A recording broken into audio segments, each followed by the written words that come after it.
आज कुछ सोलिसिटर्स के साथ मुलाकात का सिलसिला है कि आगे किस तरह मामलात को लेकर चलना है। आपको पता है कि कल इंटरनेशनल लॉयर एसोसिएशन एक सेमिनार रखा है, इमरान खान साहब उससे खिताब करेंगे।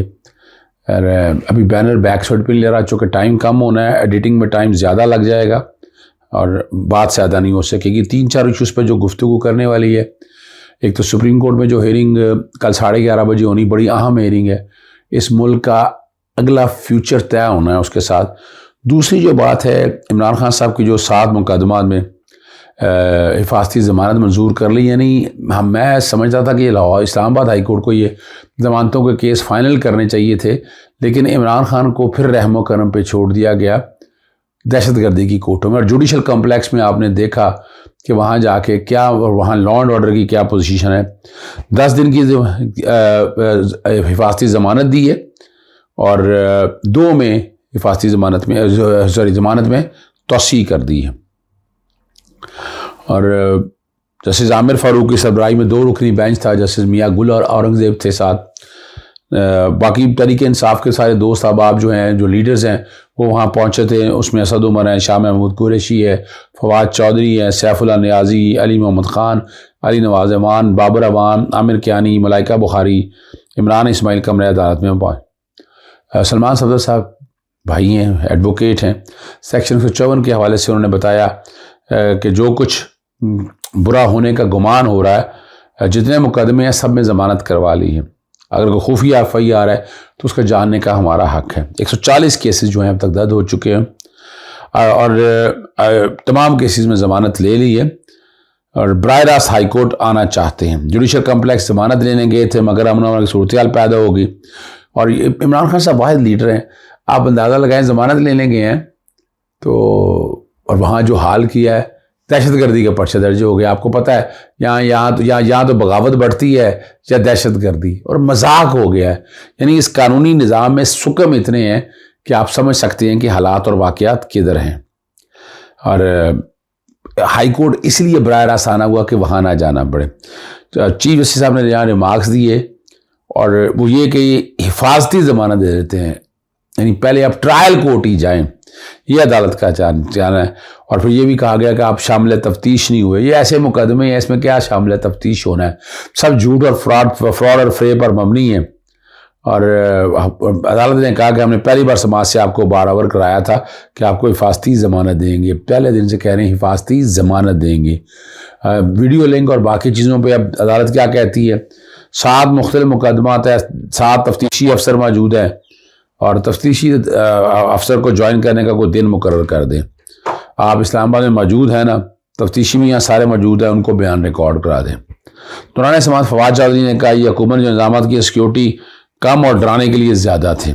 इमरान खान और साबिक़ वज़ीर आज़म उनकी गाड़ी अंदर नहीं आने दी गई।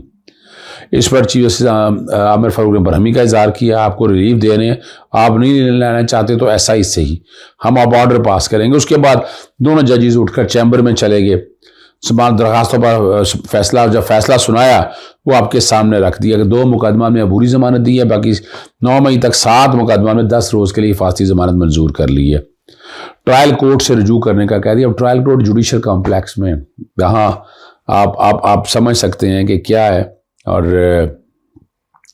जो बताया कि गाड़ी के बाहर व्हील चेयर रैंप तक इजाज़त दी जाए, टांग पर बोझ नहीं डाल सकते, 10 रोज़ का बेड रेस्ट तजवीज़ किया है। गाड़ी का आने के अंदर इजाज़त नहीं मिली और व्हील चेयर के ज़रिए इमरान खान साहब को लिया। इस्लामाबाद में 144 नफाज है और आपको पता है 144 का लगाने का मकसद क्या है।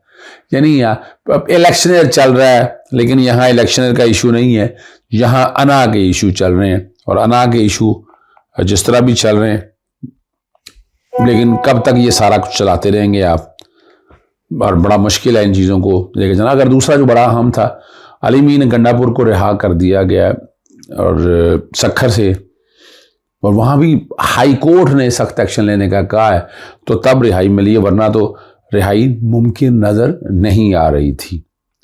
और इंतखाबात मुल्क में कराने के हवाले से सुप्रीम कोर्ट का 27 अप्रैल का जो है ना वो हुक्मनामा जारी कर दिया। अटॉर्नी जनरल ने हुकूमती इत्तेहाद अपोजिशन के दरमियान बामिर वाबत से आगाह किया। ईद की छुट्टियों के बाद फ्रीकैन दरमियान आम इंतखाबात और मुज़ाकरात से मुतल्लिक रब्ता हुआ अटॉर्नी जनरल ने अफ्रीकन के मुज़ाकराती ट्रिब्यूनल तश्कील से मुतल्लिक़ अदालत को आगाह किया और चेयरमैन सेनेट करेंगे सहूलत कारी।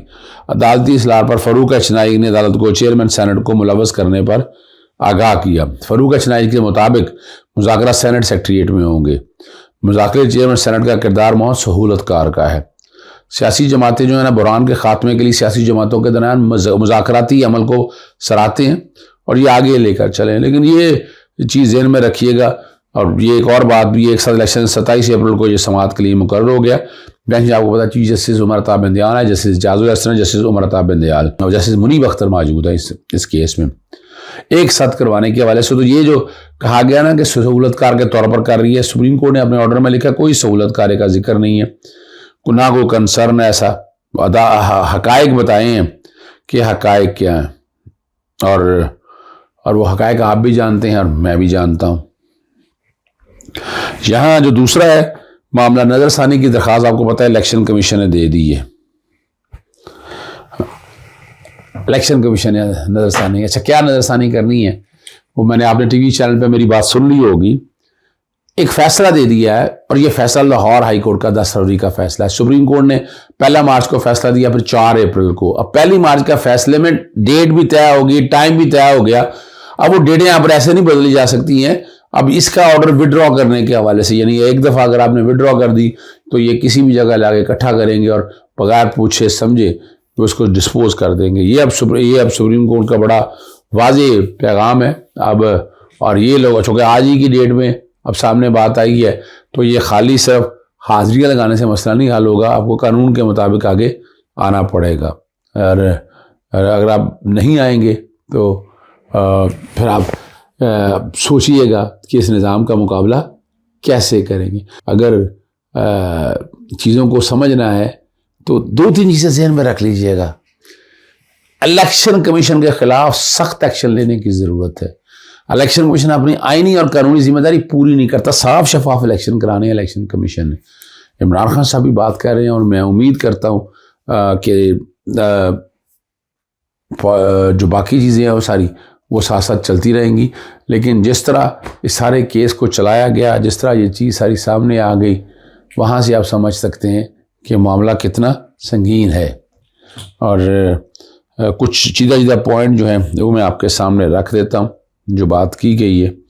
जस्टिस तारक सलीम शाह की कोर्ट में लार्जर बेंच इस केस की समाअत कर रहा है और एडिशनल एडवोकेट जनरल जो है अदालत की यानी वो मौजूद होंगे यहाँ, यूँ ले लेते हैं। सरकारी वकील ने एडिशनल डायरेक्टर एंटी करप्शन की आलम से अदालत से मशरूत माफ़ी मांग ली और चादर और चार दिहाड़ी पर तौहीन करने के पर बड़ा क्लैरिटी का नोटिस दिया है। अब यहाँ हाल होता है या नहीं होता है, जैसे तारिक सलीम शेख इसी हफ्ते में है, मैंने भी फाइल की है पिटीशन और हलफनामा देने के लिए तैयार हैं। ये इलेक्शन ये वकील बताते हैं और बताना ये चाहते हैं कि जो कुछ हो रहा है ये आईन और कानून के ख़िलाफ़ हो रहा है। क्या इसकी इजाज़त दी जा सकती है?